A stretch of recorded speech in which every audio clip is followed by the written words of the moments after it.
I'm Matthew Buckley Smith, and you're listening to Slee Rickets. Thank you all for listening, and thank you especially to those of you who've told other people about the show, who've passed the word along on Twitter, in person, in an email, in a class, or wherever. It does make a difference, and I'm grateful.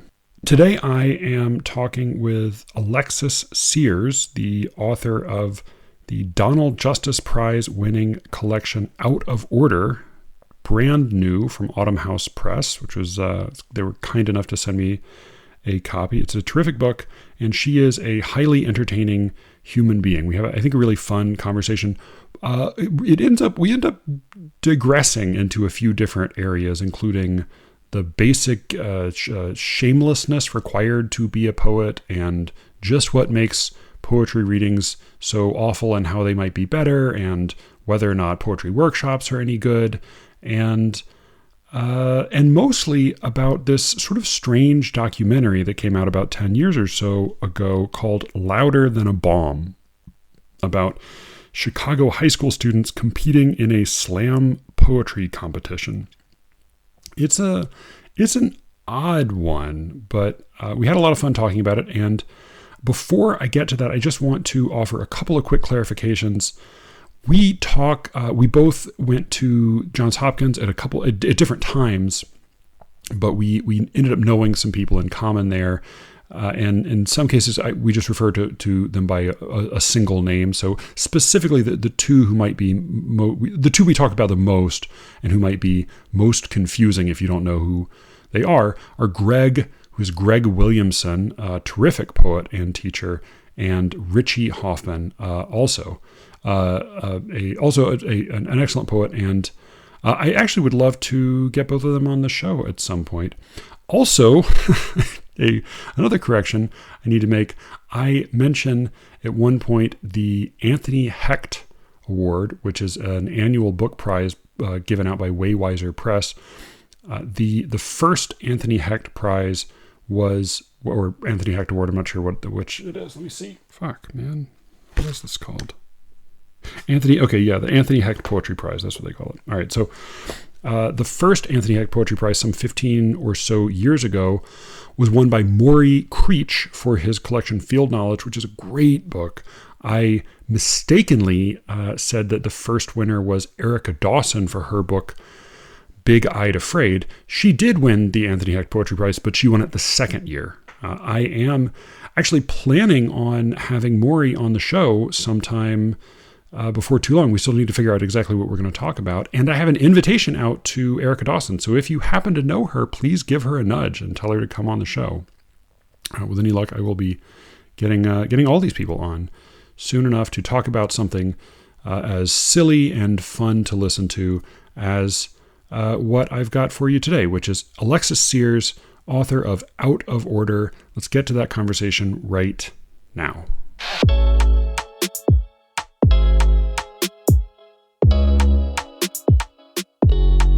Yeah, I got my author copies. And it's crazy. It's so weird to actually have written a book and see it in your hands, right? Isn't that weird? Yeah, it is. It is a wild experience. I was having these nightmares that, people would hate it, but too late now. So you've got a real honest to God book under your belt. And are you doing much in the way of, are you doing readings? Are you doing endless Zoom readings? What's the story? I've done a lot of Zoom readings, and then I'm doing a few readings at AWP. You better be coming to AWP. Are you coming? Oh shit. No, my wife is coming though. Your wife won the Justice, right?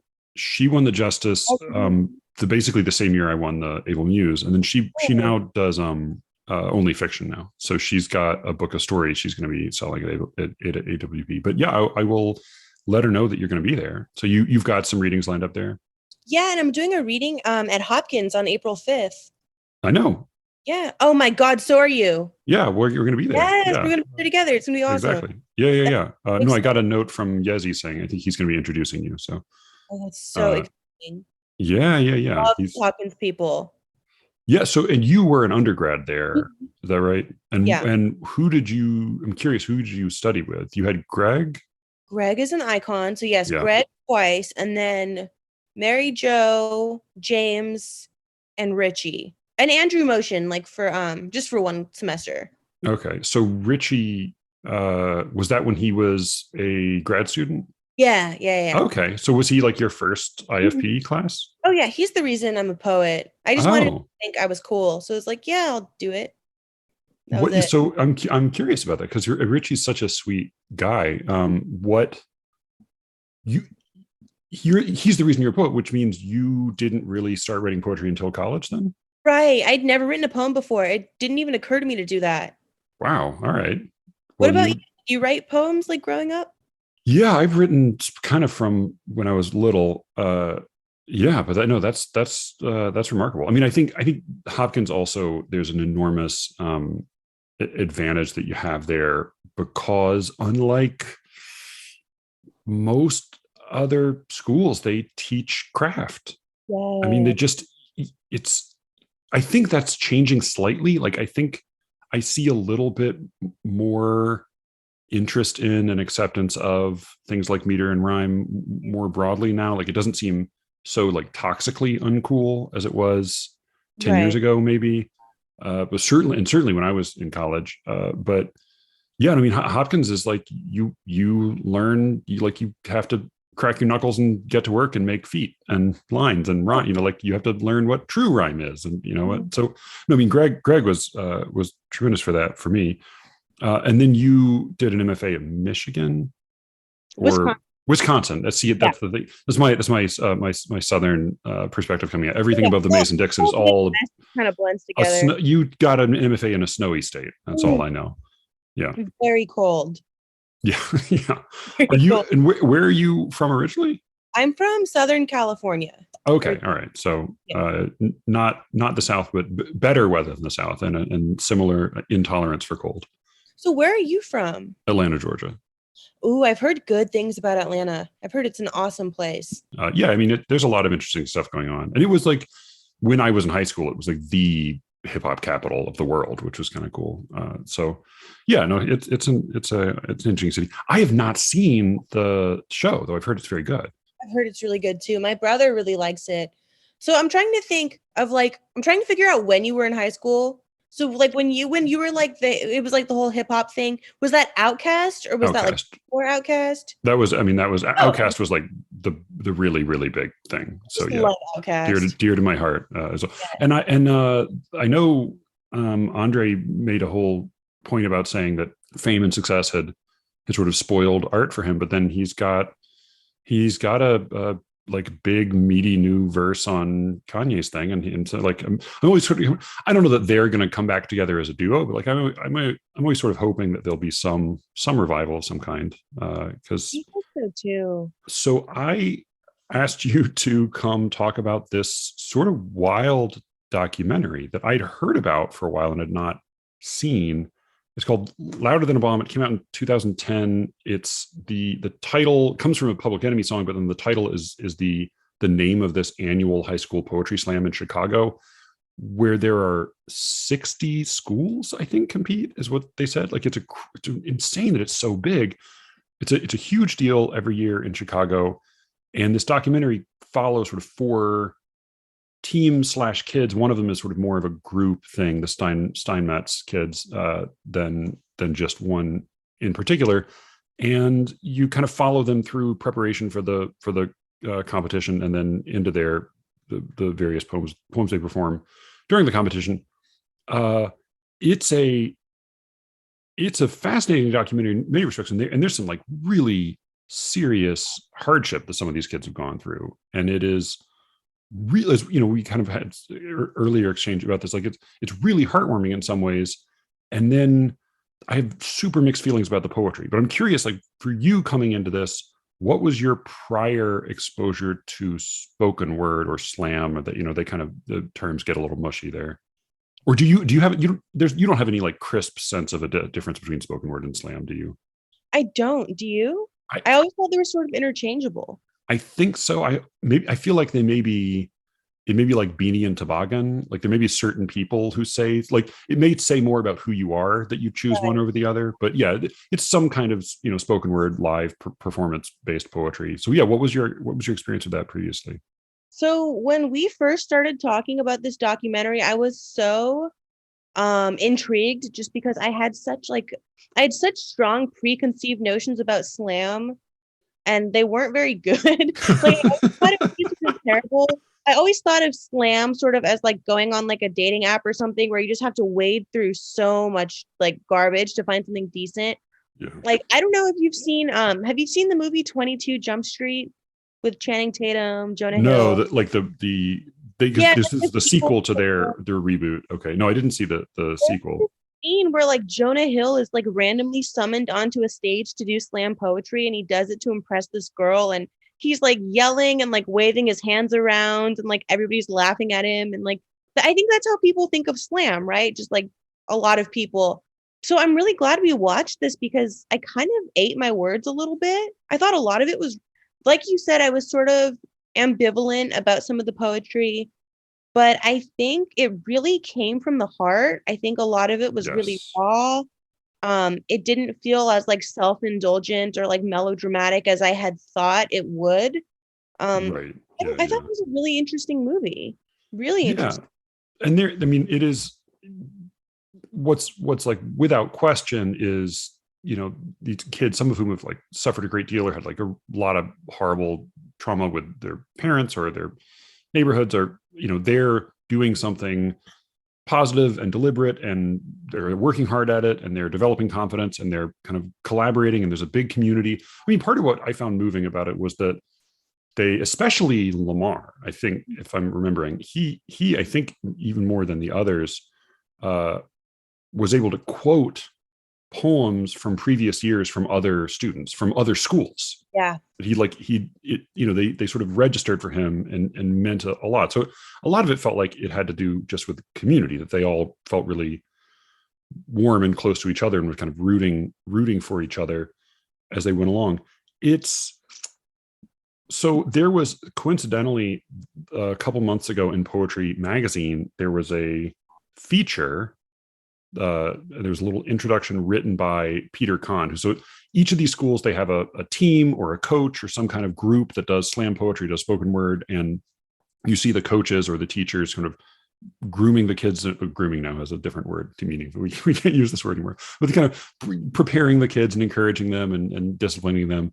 And so Peter Kahn is one of these coaches in the movie, and he writes this intro to this little feature in Poetry Magazine, which is basically there's an anthology of poems from, it says celebrating 20 years of poetry from a Chicagoland high school. And the program that they built up is really impressive. A lot of really impressive people come and speak at it.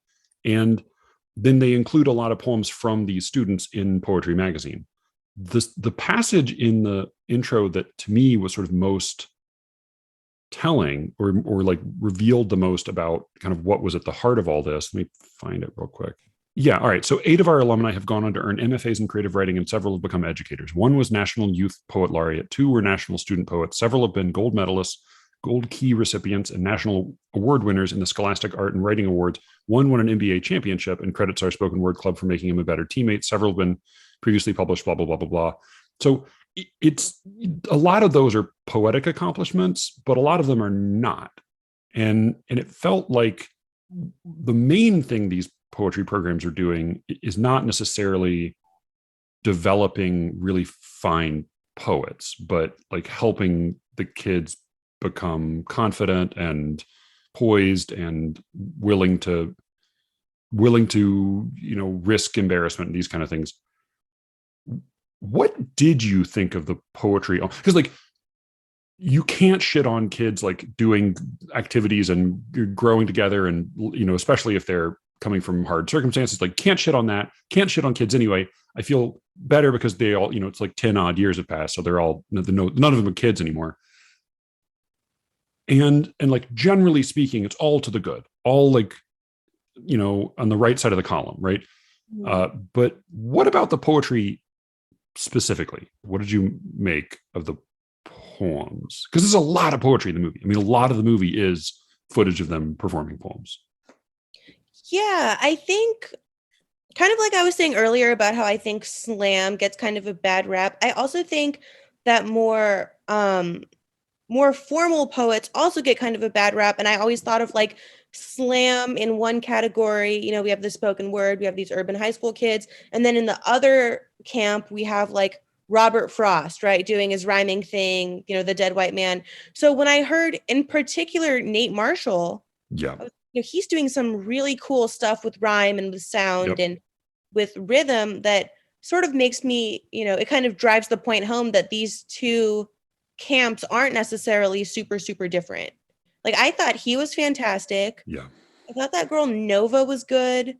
Adam was a character for sure, don't you think? He was a character with a capital C. Yeah. I Yeah. mean, he down to like the backward Kangol hat or whatever, Mhm. yeah. I mean, and everybody, he was sort of like the mascot. Like, I think he won like it was effectively like a citizenship award. It was like the spirit of the slam award or something. So yeah, I mean, like they, again, like I want to be real careful because I Mhm. wish nothing but good for all of them. It did make I think my impression, I think, was similar to yours in that I thought Nate Marshall was incredibly impressive. Mhm. I also thought he sort of was head and shoulders above the rest. I think so too. Like, Yeah. like seeing that made me think about, like, I just, why it was like people to say, when you raise twins or something, like seeing that, I just thought like, oh shit, talent really is a real thing.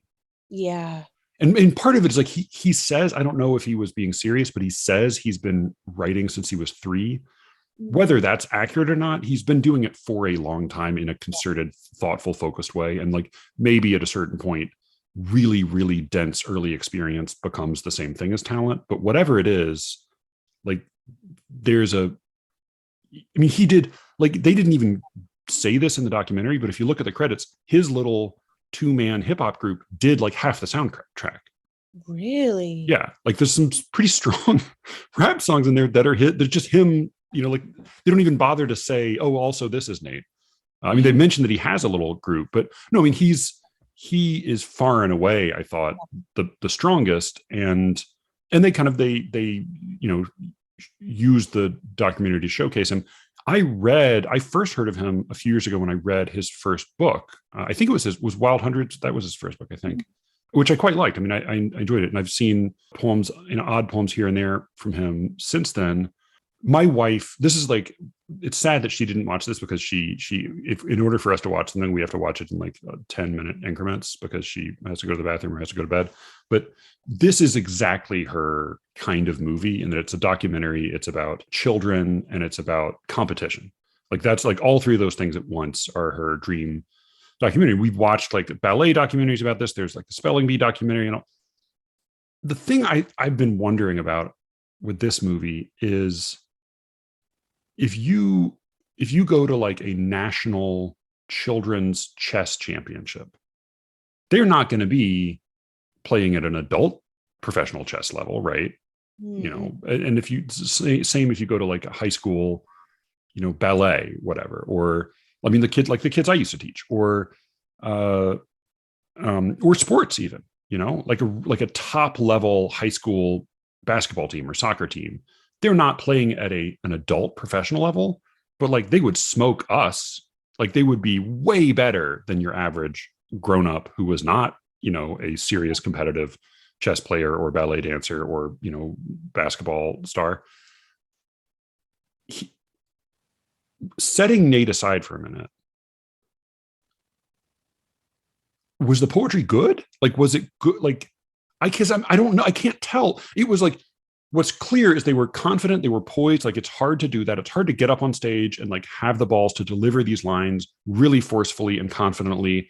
And I mean, especially like I thought like the best story in the movie was the story of the Steinmannats. Like they had the most, they had were the previous years, they were the total underdogs who happened to win it all. And then they came back and they kind of had all these behavioral problems. And then like half the team almost got kicked off and they came back and they kind of, it was like the self-sacrificing gesture where like Lamar has to sit out a thing in order for them to do their better poem. And then they come within 1 point and they get disqualified or they get knocked out. So like there was a real Friday Night Lights kind of story there. But I like going back and rewatching some of these, I can't make up my mind whether what they're doing is good or if it's just ballsy. Right. Like, I mean, and reading the poems in Poetry Magazine also. I mean, like, one is used to reading a lot of bad poems in Poetry Magazine, but like, I Mhm. mean, so which is to say, like, maybe they're not special. Like, they're certainly their badness is not special. Certainly, there are plenty of grown up, self-styled poets who are no better than they are. But I don't know. I think Adam Gottlieb drove me a little bit crazy, partly because he reminded me so much of kids I went to school with. Mhm. But yeah, I don't know. What do you think? I mean, what do you make of it? What's your sense? After I watched the movie, I Googled them so I could just like see their poems like actually on the Yeah, page instead of like hearing them delivered. And I kind of went back and forth too about like whether they were particularly special. I think that girl Nova, I think it was Nova Venerable, right? venerable. She she just told such a compelling story and she did it in such an honest, kind of stripped down way that I liked. I Yeah, think I hate saying stuff like, oh, she has potential because that feels so like condescending, but I that is kind of how I felt. I was like, you know what? Like if these kids stuck with it, they could be really good. yeah. But other than Nate, I don't think any of it was like particularly fantastic. This then made me wonder about poetry more broadly. Like, is this what does not seem to be the case to me is that this is a spoken word thing. Like, I don't think like the on the page poetry that other high school kids write is likely to be any better than any of this. Uh, is this just a poetry thing? Like, can you, if you're not Rimbaud or Edna St. Vincent Millay, is it just impossible to be good at poetry at that age? Like, what is or is it just the teach? I mean, what gives? That's a really good question. I think the problem with a lot of the slam/spoken word poetry is that people go up there and a lot of it kind of devolves into a rant. I Yeah, think it's because it's not written down in like we wouldn't be reading it necessarily like in a print journal or in a no, magazine. So people go up there and because so much of like slam is about the performance, I've seen some videos of people who just kind of go up there and it seems like they're just like angry yelling and at that point like the whole craft element has kind of gone out the window and I think that's where editing comes in. It's almost like some people just like write out everything and then don't edit, which I think is what made Nate so special. Like it was, yeah, even though he was saying it out loud, obviously it felt as if he had pared it down into like the necessary stuff. It wasn't just a bunch of filler. And I yeah, think yeah. that's a really good point though about like I think if you're just a high school student writing, like you have so many feelings and all that at that age, you might just be kind of ranting on the page, right? Yeah. Like I don't mean to like totally dismiss high school kids No, or right. say that they couldn't have talent, but I think that could be one of the problems. And I think that's why like I know that's why I write in form because if I didn't have a structure, if I didn't have rules, I would also be rambling and ranting. I have a similar feeling. Like I have tried to write free verse in the last 10 years, and I find it incredibly Yeah. difficult to get anywhere with it. So it does, I mean, that is, it is really helpful to have form for, I mean, for views. I also find form to be really generative. Like Yeah. it is, it's not just that it's a restriction that creates a shape, but also that restriction can help you come up with what the fuck you're writing. Like it Mhm. helps bring in ideas that might not be, come in Yeah. otherwise. Yeah. I mean, something I did note about Nate's last poem in particular, which is the one that closes out the movie. It's very, very well done and well shot and well, set up in the movie. I've included links to it in other episodes, but I'll include another one here. In talking about it earlier, he is the only one in the movie who identifies, he doesn't say it in these terms, but he identifies the use of tone as a rhetorical tool. That Mhm. he starts out the poem, and he does this a little bit in some others, but he starts out the poem with one in like a very cocky mode, and then he has a volta, Like he has a turn where he pulls against it, and it's the tension between those two that makes it poignant. And that it does seem like, as you're saying, so many of these are just rants, which like you can't begrudge them that because they have a lot to rant about. Yeah, But it right. doesn't necessarily make for good art. It does seem like it's performing like a therapeutic role Yeah. almost. Yeah. Yeah, I totally agree with that. Like it's great. It's great to, have catharsis and everything. But at the same time, if you a lot of it, like I told my mom I wasn't going to come on this podcast and hate on Amanda Gorman. She was like, "Do not start on your Amanda Gorman thing," but I'm going to. Um, Amanda Gorman is, I'm about to do the same thing I criticized her for, which is being a very young person who's like very set in her ways and is like, I'm better and I'm great and blah, blah, blah. But I do think she could be considered, and people are going to come for my throat for saying this, an example of like bad slam. Like when I watched the inauguration, I was like, I don't know about this. At that point, it kind of just feels like the craft isn't really there. It's just kind of relying and I know that a lot of, inaugural poems are not going to be that good. Because it's for the whole country. You're not going to go up there and be super honest and transparent I about mean, inaugural poems are almost always bad. I mean, as a exactly. rule, yeah. Yeah, yeah, it's the whole point. But yeah, I just think there's this, and I kind of got this sense from Adam. We were talking about Adam Gottlieb a second ago. I kind of feel like sometimes, and I'm saying this to people often, if you have an ego, a Yeah. lot of the time that comes out in your poetry. And that's kind of how I felt about Adam, and that's obviously how I feel about Amanda Gorman. But like when I was watching Adam's piece, I was like, he might be a very nice kid, but this whole thing just feels very like theatrical and like over the top in a way that the other ones didn't. It's almost like when like community theaters do their like plays like Calendar Girls or The Full Monty where it involve like nudity. And if you're like a 50-year-old in a community theater getting naked on stage, like that takes some real balls or whatever equivalent of that. Like that takes guts. But it's not like doesn't make it good art. And it felt that way with Adam. Like he's learned how to like work himself up into a frenzy that gets a reaction from the crowd. And and he's got a better knack for language than the average bear, but Right. it does feel like it is. I mean, partly that's like the kinship with hip hop. Like a good deal of it is your sense of confidence and the self-certainty that you project, right, as part of the game. That's part of doing it well. Yeah, with Amanda Gorman, I mean, I think she's a politician. Like I think she Yeah. will probably be a very successful politician. Right. Maybe the biggest difference between Amanda Gorman's poem and the other inaugural poems is that nobody thought the other ones were good. Right. Right. Whereas a lot of people thought this one was good. And I think it's because there was a performance, and the performance was like, again, it's impressive. There is an impressive effect to this kind of performance and presentation. And I'll say like the Eratosphere folks, the formal poets I know, she had a nice rhyme on the word inherit that a number of people noted. It's like that was like, hey, all right, that's something. You noticed that when when there's a rhyme that you haven't quite heard before or used in a nice way.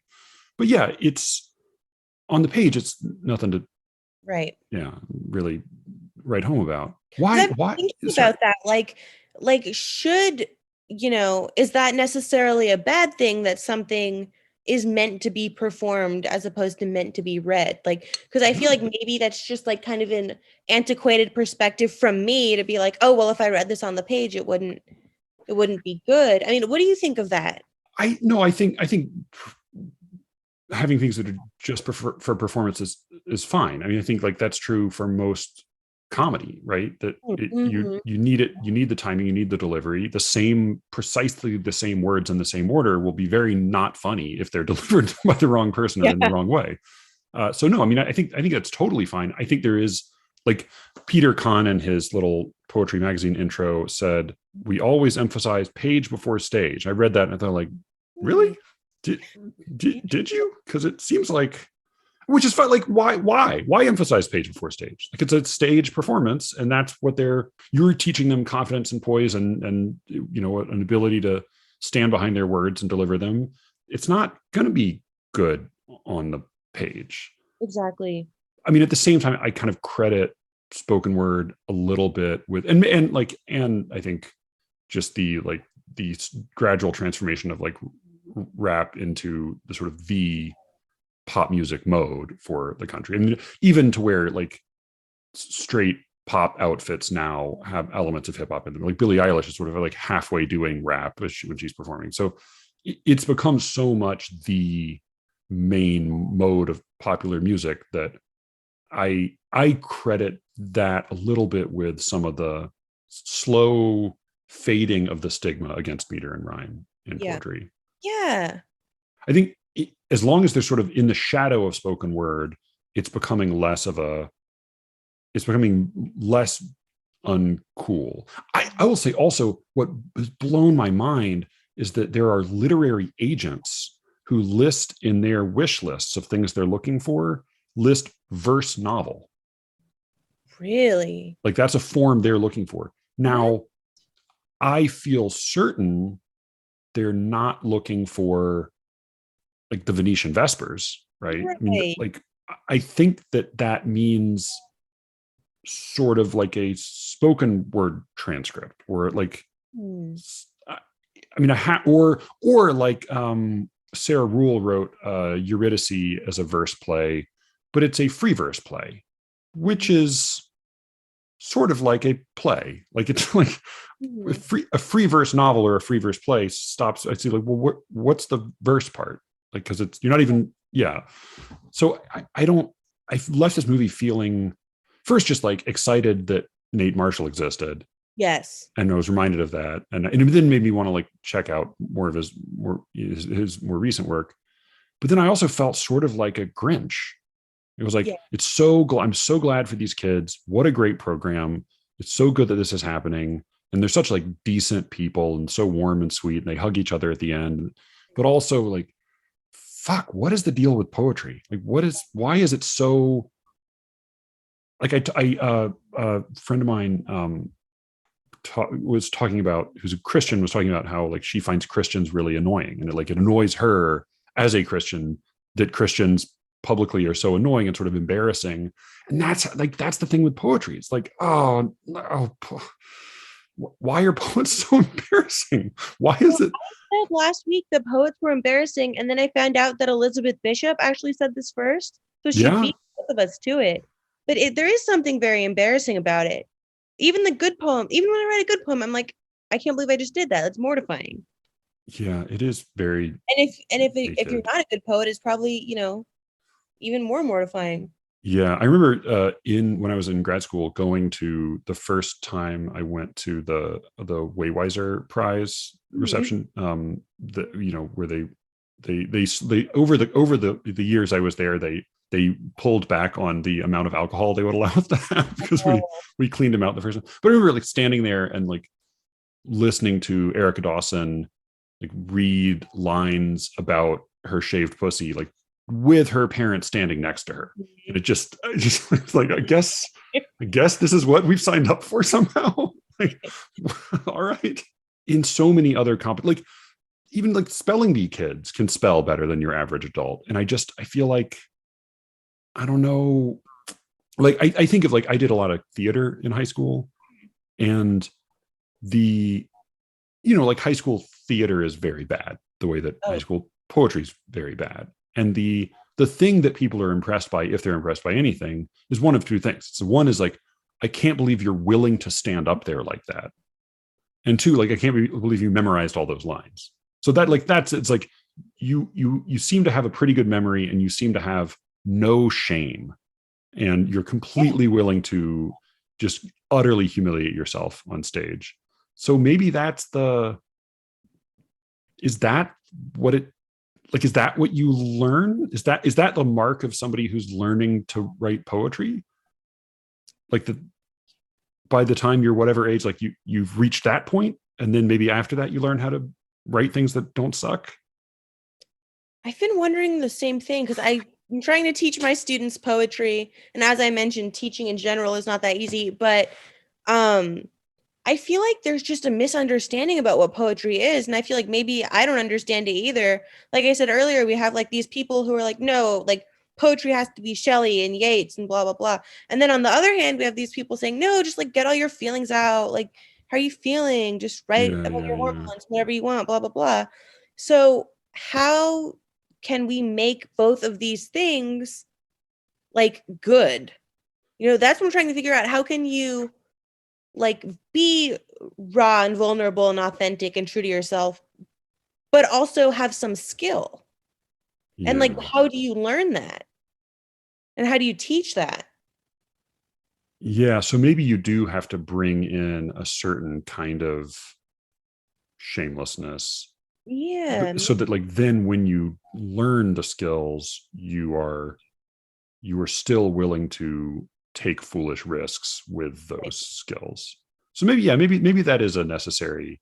It's clearly not a sufficient condition, but maybe it's a necessary one. Maybe it's like what Frost said about like tennis without a net. You know how he said that about free Yeah. verse? Yeah, yeah, yeah. But so do you, but what's the other half of that? Like you have the net, you have the court, everything's, the chalk is drawn, you have somebody to call the in and out, whatever that person's called. But then you also need like gumption or gusto, or like what's the other part of it, right? Question. That's a really good point. I don't know. I don't know. Because I mean, people talk about passion, but I just feel like passion is such a misused Yes. and like often abused term. Mm-hmm. Do you know the Seafarer? Yeah. Yeah, so like great old English poem, and it's one of those weird hybrid poems where like you can see the traces of like the pre-Christian culture getting kind of tangled up in some later like Christian transcribers who are like, oh, let's remember to make this one about God too. Mm-hmm. But like this guy describes going out on the sea, and it's just brutal. It's like hail, and they're like sharks, and it's icy cold, and you're soaked to the bone, and you're incredibly alone, and you kind of hallucinate. It's just terrible torment, just nonstop physical torment. Mm-hmm. But then he also describes being on land and like hearing the ocean and just needing to go back. Mm. To me, like that's like passion so seldom is like a raving hysterical expression of like loss of control. It seems more like passion is like an abusive relationship. Passion is like he hit me and it felt like a kiss, right? Like that, like it's that relationship with your work basically. So maybe that's what you instill in high school. I'm curious because you said there are people who say poetry is just feelings and get it Mm-hmm. all out and do whatever, man. And then there are other people who say it's only Frost and Shelley and Yeats.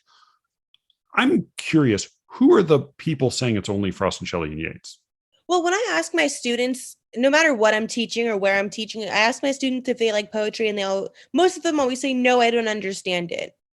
And I think Right. there's this like misconception that poetry has to be this really convoluted thing where people read it and they're like, oh, I don't know what that means. Or like, I remember, shout out to Richie for asking me what the red wheelbarrow meant. And I had to explain it to the class. And like, I didn't know, you know, I was like, I don't know.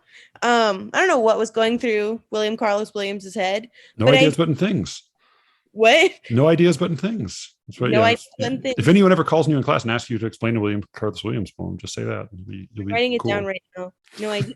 No ideas, but in things. Richie, shut the fuck up. But yeah, like that's the problem. We have people saying, "Oh, I don't get it. I don't get it." And I think the problem is that it's like that's what they're being taught. So they think like Yeah. they have no poetry to look at and be like, this I can relate to or this I can do. So because that, like they go completely in the other direction and just are like, oh, I'm just gonna like write whatever I want. I think if schools were teaching people like Erica Dawson or like Jericho Brown or people who are like still alive, who like write, really raw, honest stuff, but like in form or, obviously having learned some kind of craft, Yeah. maybe that could change the game a little bit. You I mean, think, yeah, I would yeah. hope. Uh, yeah, I mean, I certainly would hope. Yeah, I do. I wonder about the I feel like there's this sort of boogeyman figure of the buttoned up school marm who raps you on the knuckles and tells you that that poetry is about rules, and you need to you only read the I mean, the thing is about reading like Shelley is like Shelley was a wild man. Like Shelley was not like Shelley was out of control. I mean, Totally. like only read whatever canonical figures. I wonder. I feel like everybody has the specter of that school marm, but I don't know where she is anymore. Like I think it's really hard to identify where. I feel like everyone has the sense that somebody is going to say that, but I feel like very few people are actually saying that anymore. I think you might be right. I think the whole poetry scene is confused. I read online not that long ago that poetry is more popular than ever. Have you heard this? But Yeah, like among whom and who are right. people reading? Well, and part of it Rupi is like Kaur? that's part of that is like Rupi Kaur, right? Yeah. And the insta poetry. Yeah. So, which again, like the any popular art form, there's going to be a lot of crap. That's Yeah. fine, but Yeah. I've had like debates with people about whether poetry is in good health or poor health. But Right. yeah, do you? I mean, what is your? You have your so you have your students are feel alienated from poetry, but then if and when they do dip their toes in, it's just as a kind of a therapeutic free for all. Exactly. Yeah. There has to be some middle ground, right? Oh, I mean, yeah. You hope that's there's Yeah. a little bit of that spontaneous overflow of powerful feeling recollected in tranquility. You need a little tranquility too, and you need some, Yes. and then you need some skill. You need to sit down with Greg Williamson at some point. But Oh, so, what is your sense of the looking coming from the other end of the country? What is your sense of the state of poetry, the health of poetry? Give me the state of the union. What's the deal? What's going on with poetry? hmm. That's a good question. It's a really good question. I think you're onto something about hip hop and music. But like I'll ask my students like, do you consider music poetry? And a lot of them are just like, no, they're two completely different things. Yeah, I just think there's so much confusion. And I also think, I don't want to throw any like magazines under the bus. I'm sure you probably know, please. you can probably think of some examples of like poems, like published poems that I read. And I just think like, this isn't good.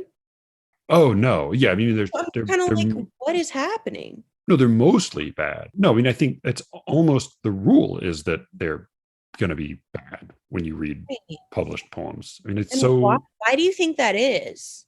because I think there's not even the ghost of a consensus as to what quality is in Right, poetry. right. That's And true. like the danger of a consensus is that it can be restrictive and that it can ignore good things that don't quite follow all of the rules. But with no consensus at all, Yeah, what you end up is just most people's experience being poetry is a thing you read that sucks to read. exactly. Or poetry readings. I mean, you've been doing Zoom poetry readings. Do Mhm. you go to or have you been to poetry readings much? I mean, we're just all living on our couches Yeah. still, but yeah. So Mhm. what's your experience with poetry readings? Is it different in California? Is it more hippy dippy out there? Oh, kinda, yeah. Um, it is and it isn't. A lot of it is really, really bad. Yeah. But most people I've noticed who go to these poetry readings out here, they're not poets.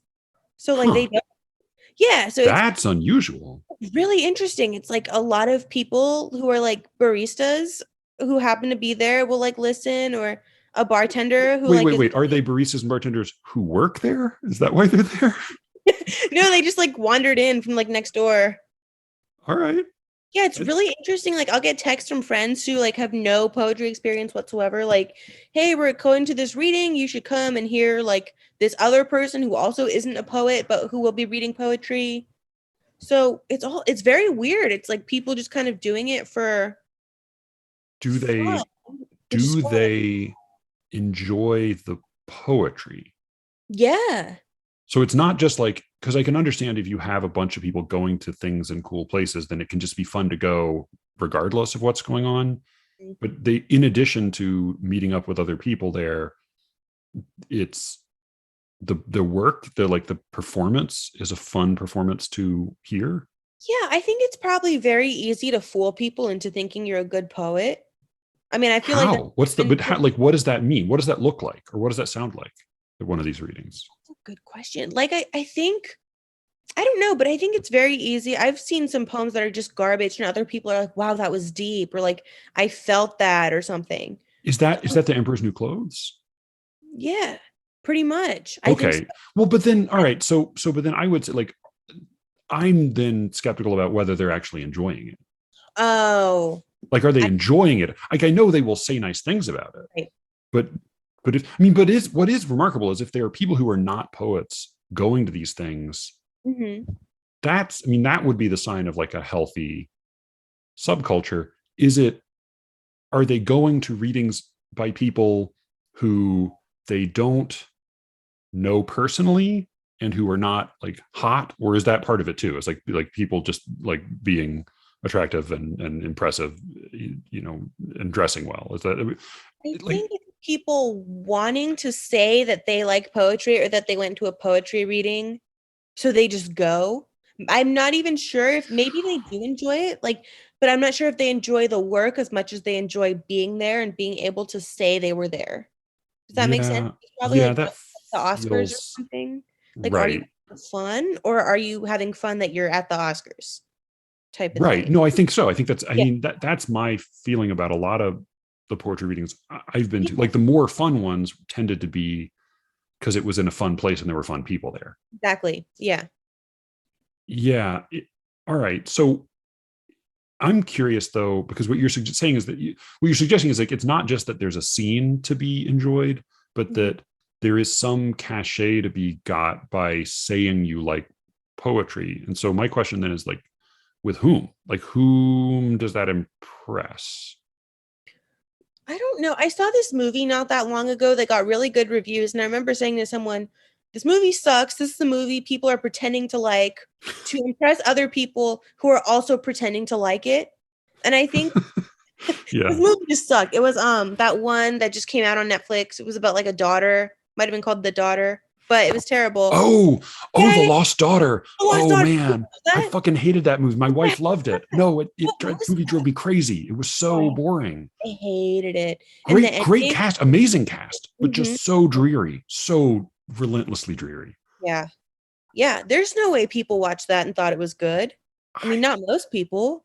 I see now. I want to get my wife on to pick her because well, I'll say the other half of that was though like we watched that back to back uh with Don't Look Up, Oh, and yeah. she hated Don't Look Up, and I felt like it wasn't my favorite movie, but I liked it fine.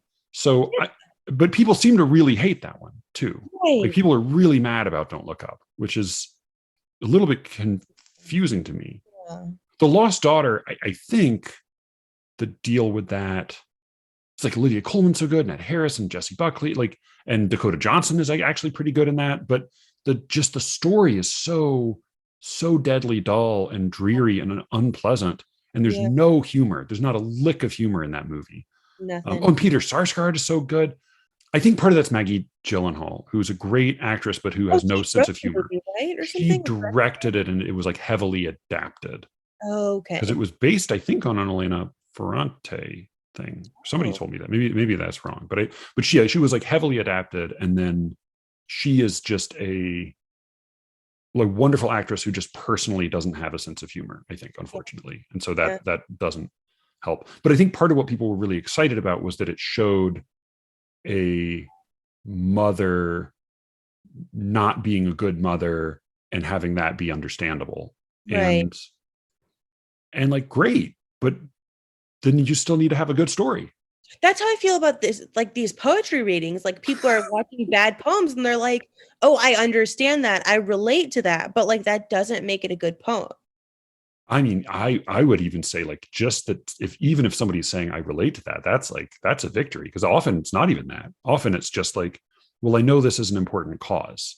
Am I like a real stick in the mud, get off my lawn old guy that like I just find a lot of contemporary art to be really just like morally bossy and like really not fun. No, it's some of it is so preachy. A And lot of it's it. like I don't even disagree. I just don't like. Yeah. I hate reading poems that tell me what to do. And I feel like I've read a lot of those lately, like look into the sky and breathe and blah blah blah. And I'm like, this What's Into the Sky and Breathe? that's just like an example of like Oh, somebody of being like, do this, do that, blah blah blah. Oh, you mean like In the imperatives? poem, yeah. There's one that Oh. comes to mind right now. It's like, oh, look at the grass and be grateful and blah blah blah.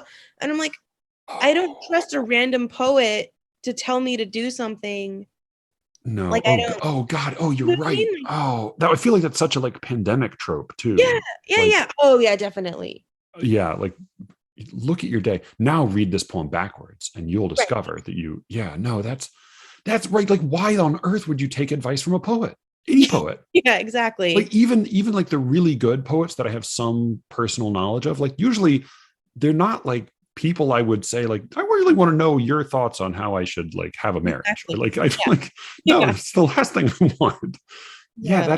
that is I have not thought about that, but that's you're right. That is such an active trend right now. I hate the command poems, and I also like a similar family of poem. It's just like poems that are too on the nose. On Poems that those like like in tell what you. in how, like how specifically though? Like when I was in Richie's workshop, this one girl wrote a poem from the perspective of a woman whose marriage was failing, and the poem ends with the wedding ring slipping off her finger. And Richie's like, "Come on, like this is so on the nose." And I'd never even heard that expression before. But I read so many poems where it's like you're telling me what to feel, like you're not trusting the reader at all to like put these pieces together. Like give the Yeah. reader some space and some freedom. Yeah, there's another expression that I remember learning. I think it's like a screenwriting expression. But they will talk about hanging a lantern on something, Oh yeah. and I do feel like a lot of contemporary poetry, it's either on the nose or it hangs a lantern, or like they want to make sure the thing they're most afraid of is that you will come away from the poem with the thinking that the poet believes the wrong thing. Right. Like Right. I want to make sure you know where I stand on X question, which is Mhm. again like the motherhood thing. Like great, but then you have to the poem has to be good. Like the movie Exactly. has to be fun to watch. Yeah. All right, so there's a scene in Oakland is I never quite understand. It's like people talk about the Bay Area in California, and then there's Oakland and there's San Francisco, and all of those exist in like quantum superposition with one another. Like what is the Exactly. they're all kind of sort of the same place, but then separated by Yeah, something or Oakland is like half hour outside of San Francisco. okay. And it's just kind of like San Francisco if it wasn't as cool and was like a little bit more rundown. Do you feel at all connected to like a poetry world outside of your local Oakland scene? Is there you're not an Erratosphere person or like a are you an online person? No, but I kind of want to be. I've heard good things. Are you? Are you an I person? technically am. I have stalked there a lot, lurked there a lot, but I Mhm. don't really want to do more poetry workshops. Mhm. But I am glad that there is a place for people to bicker about poetry, like talk shop, Yeah. and it does. The impression I get is that there's like partly because I think the crowd is probably a little bit older, and I'm sure some Erratospherean will tell me I'm wrong about this, but the impression I get is that there's not a lot of it's not very easy to get cachet or cred by being cool in any way on there. Like I think it's totally not cool. And Right. so there does just seem to be a lot more earnestness in the posts that I read. So and I know like people there are people because there are like people all around the world on there and there are people who find it really to be a comforting community. But do you have any kind of uh like do you have readers? Do you have like a group or a circle or a Not person really. you're just a lone wolf? You mean like in the poetry life or Yeah, just in the like poetry life. yeah. Yeah. Yeah, kind of. I have poet friends who live in other parts of the country, but and we exchange and swap stuff, but it's gotten to the point where I don't particularly want feedback anymore and I don't want to Yeah. give it either. Um I think I just from all those workshops like Yeah. I'm just kind of burnt out on that whole thing right now. When did you because you're super young, when did you finish your MFA? 2019.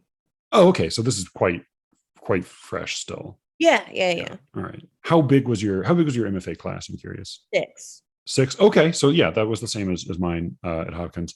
Do you what are your you're 2 years out, or you're 2.5 years out. Mhm.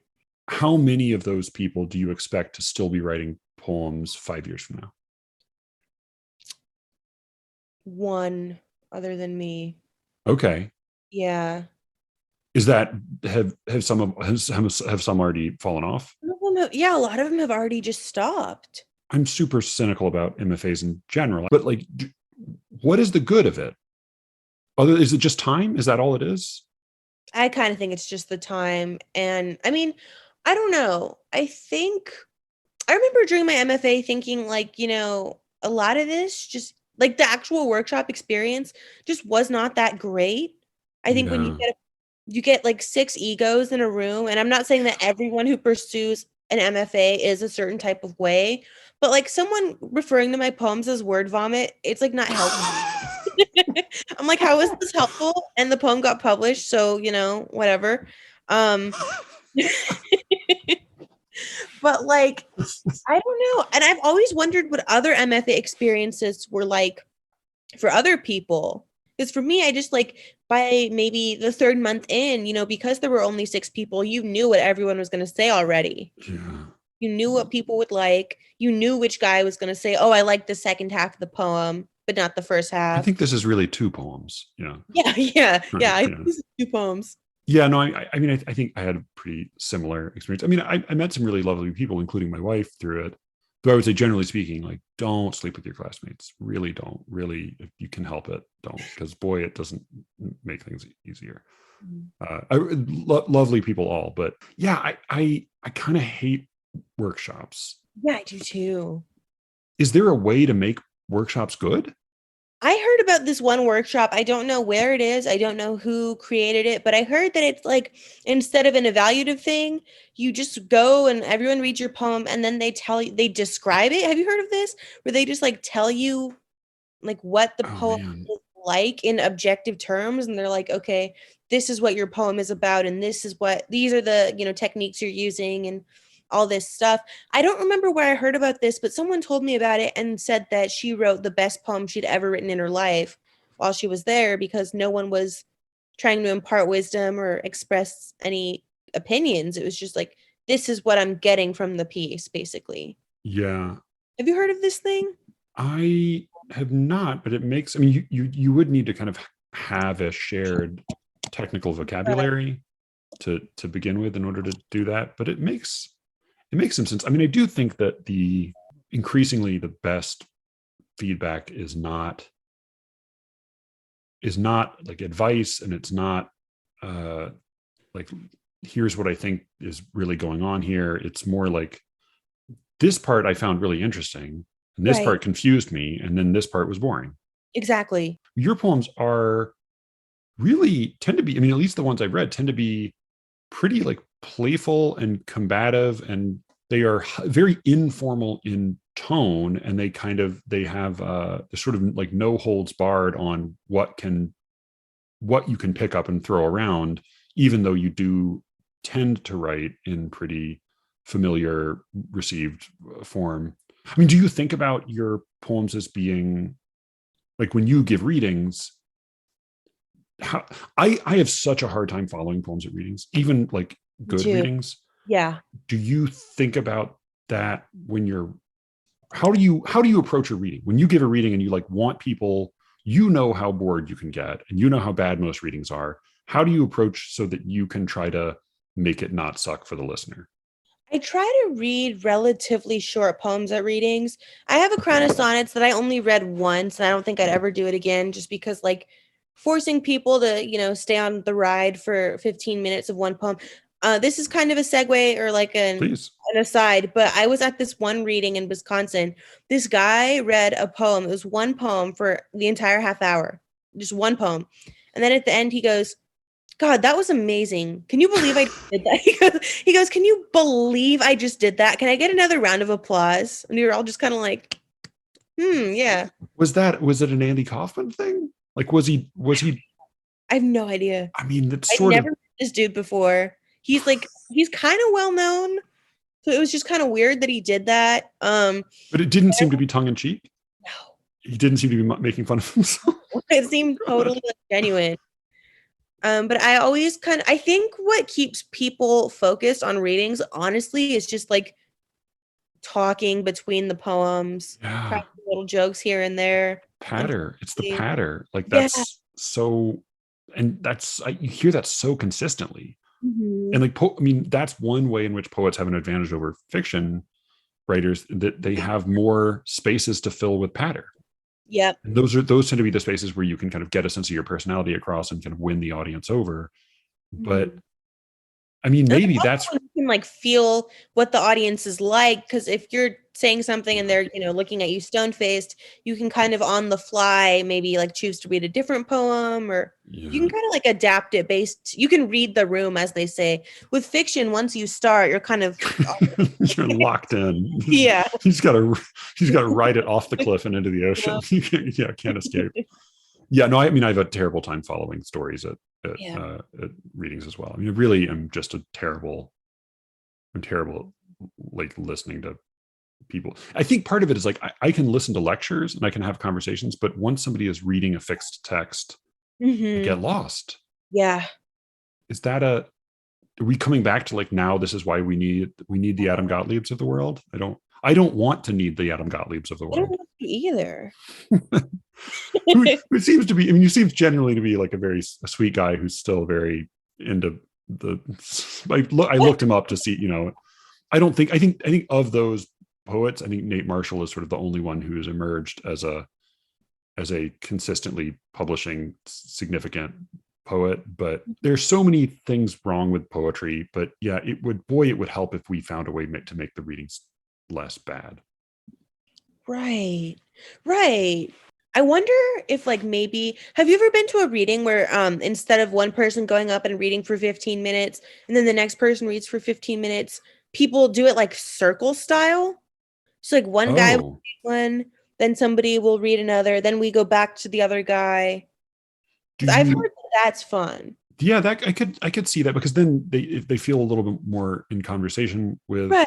one another, you would need to do that would need to be like a relatively small group, probably sitting in a circle. Like that would Oh, need to be usually, like almost like a workshop setting without the workshopping. right. Oh yeah. Um, Yeah. because otherwise you just have people going up and back on stage again and again. There's be a lot Right. of movement. Yeah. Yeah, I do think also that it helps to read poems by other poets. Yeah. Like that's something I learned at Hopkins, and that I've I found like often good readings, and that is a more traditional thing. Like typically at poetry readings, it was not understood that you were just going up only to read your own work. That you've spent a lot of time reading poetry. You know some good ones. Bring some good ones. Definitely. What is the reading in April going to be? Do you know? Like how much are we supposed to? What is that going to? I mean, assume Dang. it's just going to be one of these one off, one up, one down. But then, how long is it going to go? I don't know. It's just us two, right? I think so. I just assumed we had a half hour each.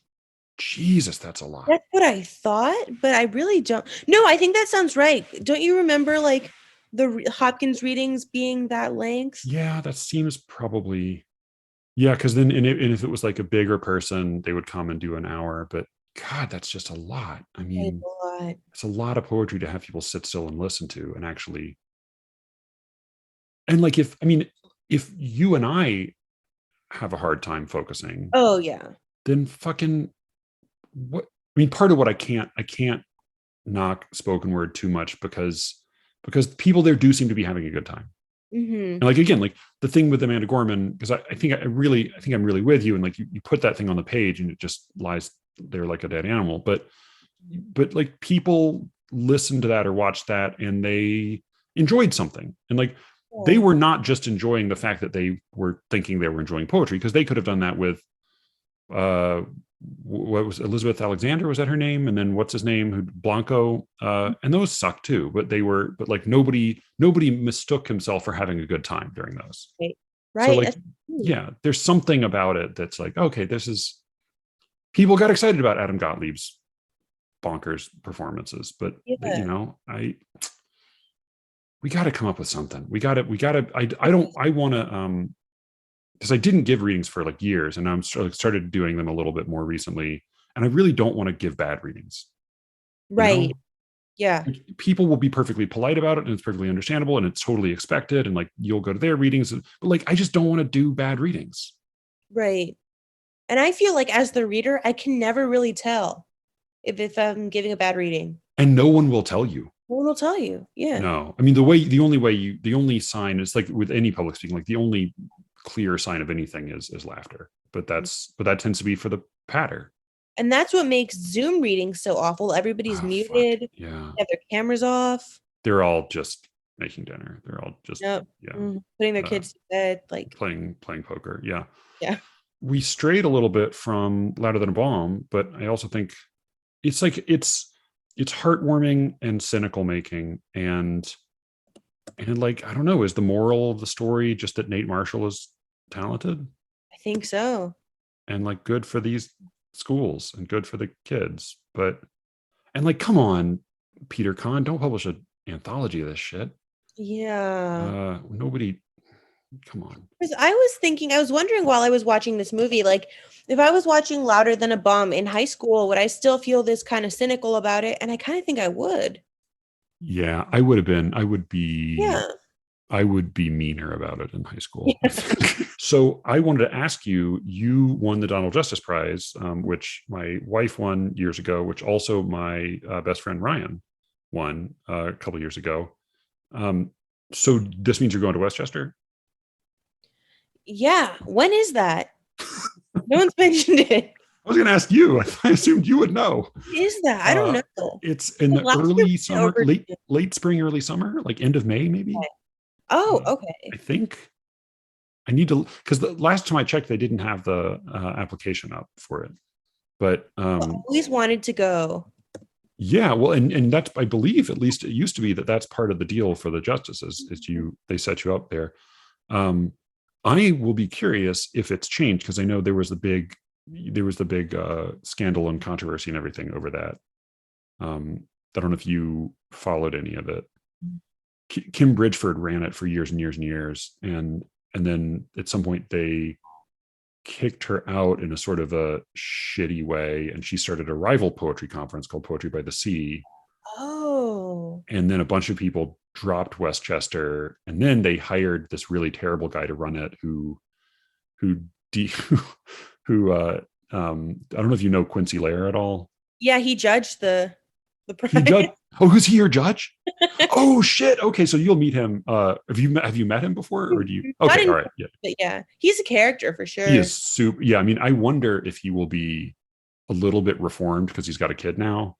But he was like truly a character from Alice in Wonderland. Like he was. I've never met a man that drunk still on his feet, and so like we wear like the clothes and he was a remarkable figure. But yeah, he got like bumped by the new guy they brought in one year, like, and so there was a whole to do over that. I'm glad they brought him back in eventually, but like, boy, like if I had to like pick somebody in the poetry world that I wouldn't want to just like bear a grudge against me forever, it would be like Hell Hath No Fury, like a Quincy Lair scorn. Like, Jesus, that's not, you don't want to get in the middle of that. Yeah. But I'll be curious what Westchester is like for you. I did want to say, unless they have changed the housing accommodations, and you've never been before, so just for purely practical reasons, bring a lamp and bring a blanket. Oh, are we sleeping in the dark?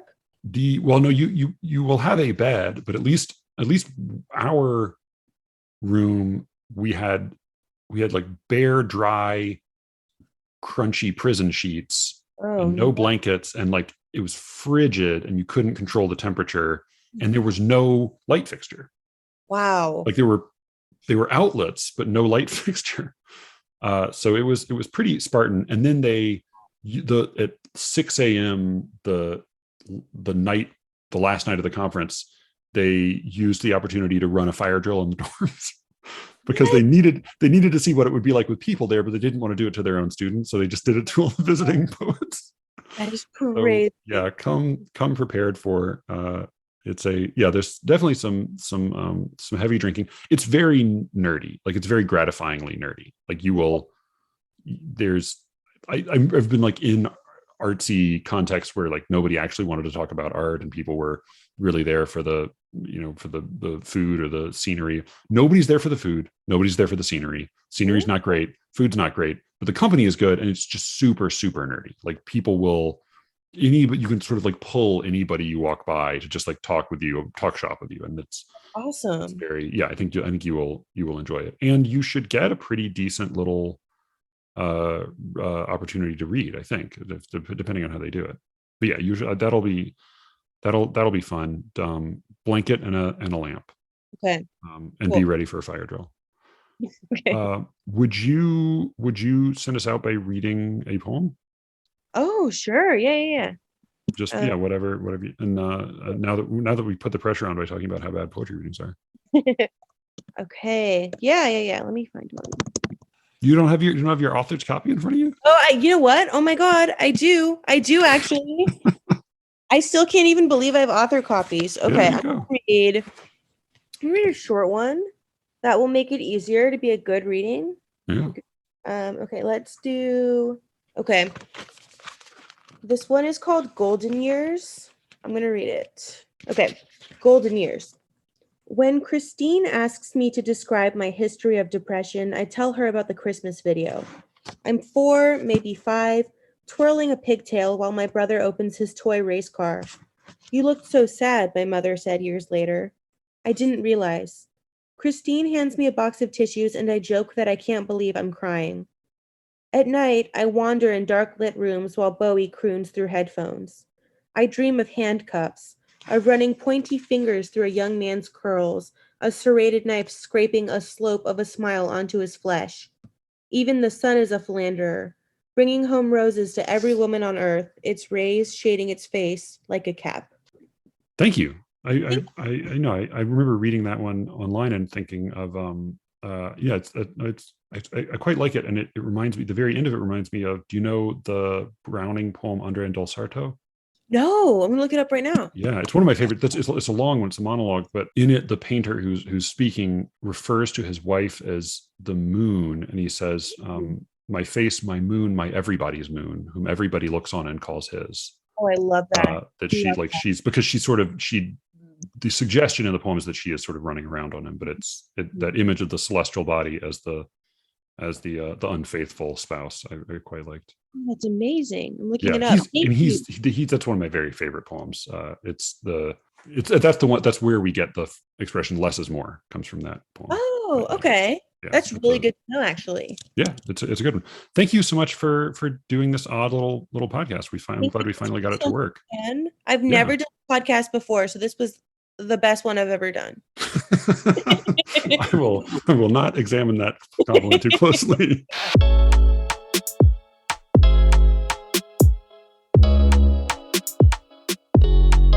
That was my conversation with Alexis Sears. I will put a link to all of her stuff on the show notes. Again, she is the author of Out of Order from University of Chicago Press / Autumn House Press, care of Autumn House Press, or vice versa. Anyway, Out of Order, good collection. She will be at AWP. She will be at Westchester. So maybe some of you will be lucky enough to meet her there. Thank you, as always, for listening. And with any luck, I will be speaking to you again very soon. Until then.